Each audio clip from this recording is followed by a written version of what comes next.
آیت نمبر 95 سورۃ الانعام پارہ نمبر 7۔ اعوذ باللہ من الشیطان الرجیم، بسم اللہ الرحمن الرحیم۔ ان اللہ فالق الحب والنوى یخرج الحی من المیت ومخرج المیت من الحی ذالکم اللہ فانا تؤفکون۔ صدق اللہ العظیم۔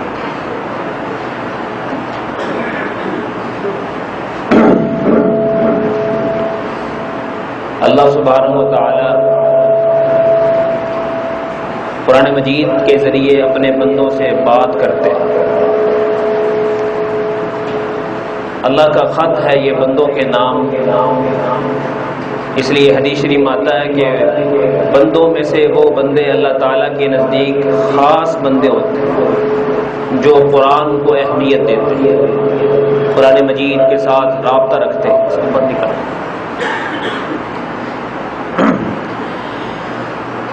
تو اپنا تعلق اللہ کے ساتھ اپنے بڑھانا چاہتے ہیں تو اس کا ایک ہی راستہ ہے قرآن کے ساتھ اپنا رابطہ بڑھا لیں۔ حدیث شریف میں آتا ہے کہ ان للہ تعالی اہلین من الناس، لوگوں میں سے کچھ بندے اللہ کو بڑے ہی خاص ہوتے ہیں۔ صحابہ نے پوچھا من ہم یا رسول اللہ، یا رسول اللہ یہ وہ کون ہیں؟ فرمایا ہم اہل القرآن، یہ وہ بندے ہیں جو قرآن کے ساتھ رابطہ رکھتے ہیں۔ تو اس لیے میرا اللہ کے ساتھ رابطہ کیسا ہے، اس کا معیار قرآن مجید ہے کہ میرا قرآن سے رابطہ کیسا ہے۔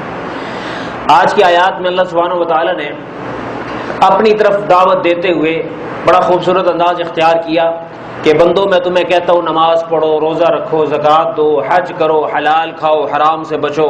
کیوں کہتا ہوں؟ اس لیے کہ کائنات میں تمہیں وجود بھی میں نے دیا، تمہیں روح بھی میں نے دی۔ یہ جو روح تمہارے اندر ہے یہ میرا حکم ہے، جب چاہے واپس آ جائے گی۔ اور اس کے اندر پھر اس مزے کی بات، اگلی بات کہ اس جسم کے لیے جتنی بھی غذائیں ہیں بندوں وہ میں نے پیدا کی ہیں اور میں نے بنائی ہیں۔ انسان جب ایک لقمہ کھاتا ہے نا تو 50 60 70 گندم کے دانے ایک ہی وقت میں منہ میں ڈال لیتا ہے۔ اللہ کہتے ہیں تو جو 70 دانوں کا لقمہ منہ میں ڈالتا ہے اور پتہ بھی نہیں ہوتا تجھے یہ کس نے بنایا، ان 70 دانوں میں سے ہر دانہ تیرے رب نے تیرے لیے علیحدہ علیحدہ بنایا۔ اور وہ اللہ جو تیرے لیے گندم کا دانہ پیک کرے اور تیرے لیے بنائے اور تو 85 دانے ایک لقمے میں کھا جائے اور ایسے 10 لقمے کھائے، تو بندے اس رب کا حق بنتا ہے کہ پھر اس کا نام بھی تو اپنی زبان پہ لائے۔ دیکھیے ان اللہ فالق الحب والنوى، بے شک اللہ تعالیٰ ہی وہ ذات ہے کہ جو دانے اور گٹھلی کا پھاڑنے والا ہے۔ تیرے لیے دانے کو نکھول کر اس میں سے کومپلے نکالتا ہے، پھل بناتا ہے۔ جناب تم کبھی جاپانی پھل کھا رہے ہیں، آپ یاد ہی نہیں کہ اس کی پیکنگ میرے رب نے میرے لیے خود کی ہے جی۔ اور پھر کیلے کی سائزنگ کیسے ہے اور انار کی پیکنگ دیکھیں، ہم لوگ کھول کے تھک جاتے ہیں، میرا رب پیک کر کے نہیں تھکتا، وہ بنائے جا رہا ہے، جاؤ کھائے چلے جاؤ۔ تو فرمایا ان اللہ فالق الحب والنوى، بے شک اللہ تعالیٰ ہے جو پھاڑتا ہے دانے کو بھی گٹھلی کو بھی، یخرج الحی من المیت، اور وہ نکالتا ہے زندہ کو مردے سے، ومخرج المیت من الحی، اور نکالتا ہے مردے کو زندہ سے، ذالکم اللہ، یہ ہے اللہ، فَأَنَّا تُؤْفَكُونَ، تم کہاں الٹے پھرے چلے جا رہے ہو۔ اللہ تعالیٰ کیسے نکالتا ہے؟ یہ جو پانی انسان ناپاک پانی کی بوند ہوتی ہے اس میں اللہ کہتا ہے میں کیسے شنوائی ڈال دیتا کہ تیرے بچے کے کان اسی سے بنے، تیرے بچے کی آنکھیں بنی تو ساری زندگی ان آنکھوں کو دیکھتا ہے کہ یار میرے بیٹے کی آنکھیں بڑی پیاری ہیں۔ ارے جس نے جس پانی سے بنایا ہے کیا وہ پانی ایسا بن سکتا تھا؟ تجھے وہ بچہ تو پسند ہے اور اس کے اندر جس نے اپنی تجلیات ڈالی تجھے وہ رب پسند کیوں؟ اس کے ساتھ تیرا تعلق کیسا ہے؟ تو بے جان پانی، اس میں سے جان ڈال دینا، زندہ بچہ نکال دینا، پھر اس میں شنوائی بھی، پھر اس میں آنکھیں بھی، پھر اس میں میدا بھی، پھر اس میں پھیپھڑے بھی، پھر اس میں آنتیں بھی، پھر اس میں دل بھی، پھر اس میں گردے بھی۔ آپ گردے کا تھوڑا سا مسئلہ حل کروانے جاتے ہیں ڈائلیسس کے لیے، کتنے پیسے لگ جاتے ہیں۔ میرے رب نے فٹنگ کی ہے، پیسے کوئی نہیں لیا جناب، ویسے ہی بچے کے گردے صحیح چل رہے ہیں۔ اللہ نہ کرے یہ ہمارے اوپر ڈال دیا جائے کہ جا کے نا خود کرواؤ، کتنی مشکل ہو جائے، لوگ بچے لینے ہی چھوڑ دیں کہ یار اتنے گردے بڑے مہنگے ہیں۔ مفت کا سب کچھ مل رہا ہے بندے، اور تیرا کام اتنا ہے کہ تو اپنے بچے کو یہ ٹریننگ دے کہ بچے لولی پاپ کھاتا ہے، نمکو کھاتا ہے، بنٹیاں کھاتا ہے، سلنٹیاں کھاتا ہے، اللہ کا نام بھی لے لیا کر، بسم اللہ پڑھ کے کھا لیا کر. لیکن نہیں، ذہن اس طرف آتا ہی نہیں. تمہارے پاپا نے دوائی جو ہے تمہیں چیزیں لے کے دی ہیں، چیزیں کون لے کے دیتا ہے؟ پاپا. یار کبھی اللہ کا تعارف بھی کراؤ کہ جس رب نے تجھ پر کرم کیا اور تجھے بیٹا دیا اور بیٹی دی اور تجھے تیرے گھر میں یہ رونقیں لگائیں، یہ بہاریں لگائیں، اس کو تو سوچتے ہی نہیں. فرمایا ان اللہ فالق الحب والنوا، بے شک اللہ ہی نے یہ دانے اور گٹھلیاں پھاڑی اور اسے تیرے لیے رزق کا انتظام کیا. یخرج الحی من المیت، مردے سے زندہ کو نکالتا ہے، مردے سے پھر زندہ سے مردے کو نکالتا ہے. فرمایا جو یہ نظام چلا رہا ہے کہ انڈا مردہ ہوتا ہے، اس میں چونچ کہاں سے آ گئی ہے جی؟ اس میں زندگی کہاں سے آ گئی؟ وہ چوزے کو کس نے اندر رنگ دے دیا، اور چوزے کو اس کے اندر آنتیں کس نے دے دی، اور دل کس نے دے دیا، اور پھر چوزے کو سمجھ کس نے دی کہ جناب چوزا باہر آ کر آپ اسے سنگریزے ڈالتے ہیں، وہ نہیں کھاتا، آپ اسے باجرہ ڈالتے ہیں پھر وہ کھاتا ہے کہ یہ میری غذا ہے. کون ہے جو اس کو سینس دے رہا ہے، جو سمجھ دے رہا ہے؟ ذالکم اللہ، یہ ہے اللہ کی ذات. اسی طرح مفسرین نے ایک معنی کیا کہ جیسے نبی ہوتے نا، اللہ نبیوں سے بھی بعض ان کے اولاد کو کافر پیدا کر دیتا. نبی زندہ اور کافر اس میں پیدا ہو گیا. نوح علیہ السلام کا بیٹا کنعان کافر پیدا ہو گیا، نبی سے کافر بیٹا پیدا ہو گیا. ہم کہتے ہیں یار یہ میرا کمال ہے کہ میں مسجد میں آیا ہوں، میں نماز پڑھ رہا ہوں. بندہ یہ تیرا کمال ہے، یہ اس کا فضل ہے. وگرنہ نوح علیہ السلام دعائیں کر کر کے چلے گئے کہ یا اللہ میرے بیٹے کو بچا لے، یا اللہ میرے بیٹے کو بچا لے. فرمایا جب تک کچھ بھی ہو طلب نہیں ہوگی ہم اسے ہدایت نہیں دیں گے. تو اس لیے یہ اللہ تعالیٰ مجھے اور آپ کو جو مسجد میں لے آتے ہیں اس کا شکریہ ادا کرنا چاہیے، اور اس میں خوشی سے آنا چاہیے، اور سجدہ سر کو سجدے میں رکھتے ہوئے دل میں خوشی محسوس ہونی چاہیے کہ شکر ہے کہ جس مالک نے بنایا تھا اسی کے آگے جھکا رہا ہوں، کسی اور کے آگے نہیں جھکا رہا. ذالکم اللہ، یہ ہے اللہ کی ذات. فانا توفکون، بندو تم کہاں پھرے چلے جا رہے ہو؟ راستہ سیدھا کرو، اپنی سوچ کو درست کرو. فالق الاصباح، اور صبح کو نکالتا ہے. صبح کا منظر آج کل تو لوگوں کو دیکھنا ہی نصیب نہیں، سارے سوئے پڑے ہوتے ہیں. کیسے میرے اللہ نے صبح کا سسٹم بنایا، کیسے ہر چیز فریش فریش فریش، اور کیسے شبنم اور کیسے پھول کھلے ہوتے، کیسے خوبصورت ایسے زندگی لگتی ہے. لیکن کیا ہے اس وقت میں آج امت سوئی پڑی، سو گئی امت. اور فجر کا اور رزق کا بڑا تعلق ہے، فجر کا اور رزق کا بڑا تعلق ہے. اس وقت میں رزق بانٹے جاتے ہیں، ہم اپنے آپ کو سلا کے اپنے نصیب کو سلا رہے ہوتے ہیں. فالق الاصباح، صبح کو نکالتا ہے.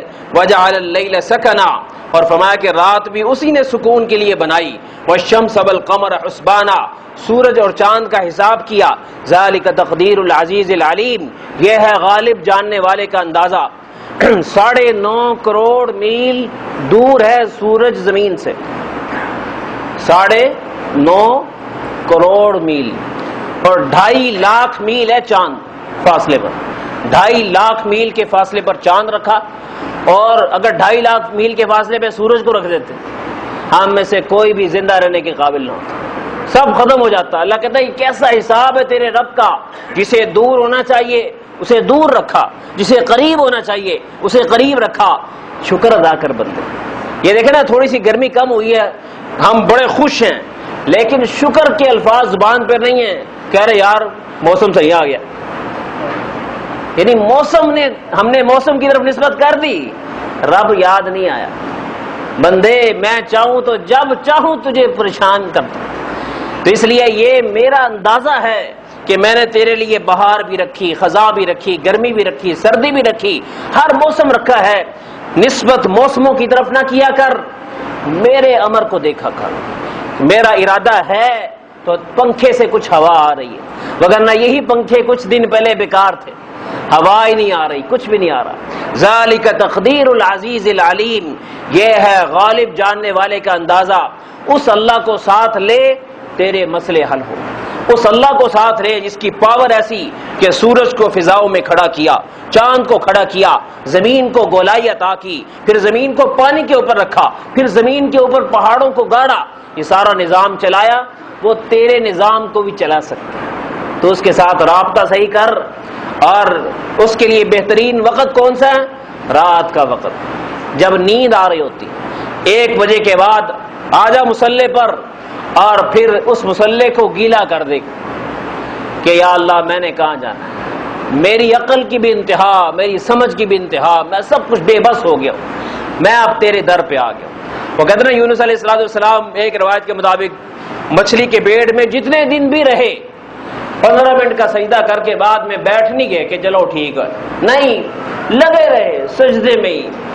فنادا فی الظلمات، اللہ کہتا ہے میرے یونس کو میرے علاوہ کوئی دیکھ ہی نہیں رہا، ظلمتوں کے اندر وہ میرا یونس مجھے پکار رہا تھا، اللہ الہ الا انت سبحانک انی کنت من الظالمین۔ یا اللہ رات کا سناٹا ہے، اندھیرا ہے، پھر پانی کی تہ ہے، پھر مچھلی کا پیٹ ہے، پھر اس کے اندر ظلمت ہے، وہاں پر تو ہے اور کوئی نہیں ہے، تو ہی میرے لیے کچھ کر سکتا ہے۔ اللہ کہتے ہیں میں نے مچھلی کو حکم دے دیا کہ اب تو اس کو غذا نہیں بنا سکتی، اب یہ میرا گیسٹ ہے، میرا مہمان ہے، جب تک میں چاہوں اسے تجھے رکھنا ہوگا، خبردار مچھلی پلٹا نہیں کھانا، ٹیڑھا نہیں ہونا، الٹا نہیں ہونا، میرے مہمان کو اذیت ہوگی۔ اور فرمایا جب تک میں نے اسے رکھنا چاہا رکھا، پھر میں نے اس کو باہر پھینکوایا، مچھلی کے منہ سے باہر اگلوایا، اور میدان میں ایسی جگہ پہ نکلوایا جہاں جھاڑیاں اگوائیں، تاکہ میرا یونس، اس کا جسم نرم ہو چکا تھا اندر رہ رہ کے، اس کو تکلیف نہ ہو۔ پھر میں نے وہاں پر اس کے لیے غذا کا انتظام کیا، پھر یونس کو صحت دی۔ پھر یونس سے کہا یونس یہ بتا کہ تو نے اپنی قوم کو جو دھمکی دی تھی کہ 40 دن کے بعد عذاب آ جائے گا، تجھے پتہ تیری قوم کا کیا حال ہے؟ تیری قوم تیرے انتظار میں ہے، جا کر ان کو کلمہ پڑھا، وہ سارے توبہ طائب ہو چکے ہیں، اور ان سے جو ہے کلمہ پڑھا کے ان سے اقرار لے اور ان کو میرا بنا، پھر اپنا کام کر۔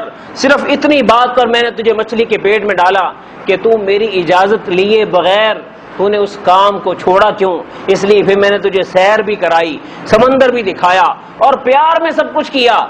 دوستو ہم لوگ کتنی ہی جگہ اپنی مرضیاں کر جاتے ہیں، پھر کہتے ہیں یار کیا ہی کیا۔ اس لیے ہمارے ساتھ وہ معاملات نہیں ہیں، پھر بھی اللہ کا بڑا کرم۔